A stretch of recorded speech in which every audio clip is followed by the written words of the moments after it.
Dans les chariots, il y a moins d'eau d'évian chez Intermarché. Là, c'est de votre faute. Apparemment, vous ne vous êtes pas mis d'accord avec Danone. Il y avait déjà eu un conflit avec Andros il y a quelques semaines. Qu'est-ce qui se passe? Pourquoi vous ne voulez pas acheter de l'évian à Danone? Ça contrarie beaucoup, Antoine de Saint-Affrique.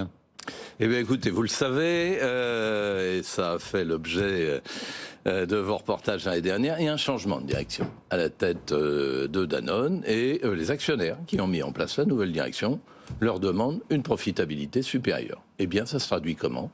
Par des demandes d'hausse de tarifs. C'est aussi simple que ça. Oui, mais le PDG de Danone, il dit que c'est parce que lui, ses coûts d'approvisionnement augmentent. Mais comme vous le savez, nous sommes aussi industriels.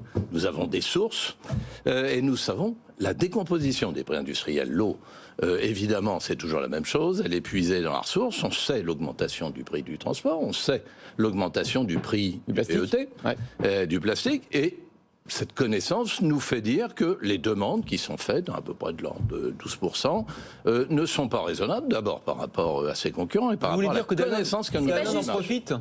Pardon? Danone en profite. Nous voulons dire que cette entreprise, comme un certain nombre d'autres grandes entreprises, et vous savez mes positions là-dessus, profite de la crise actuelle pour restaurer leurs marges et essayer de faire passer un nombre de hausses un petit peu indues.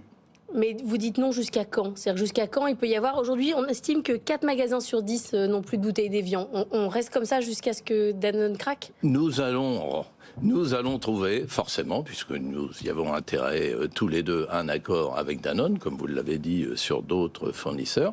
Mais lorsque les hausses nous paraissent injustifiées, qu'elles ne sont pas... la réalité de hausse de matières premières agricoles ou de réalité de hausse de matières premières industrielles, notre travail pour défendre le pouvoir d'achat du consommateur, c'est de dire non, stop.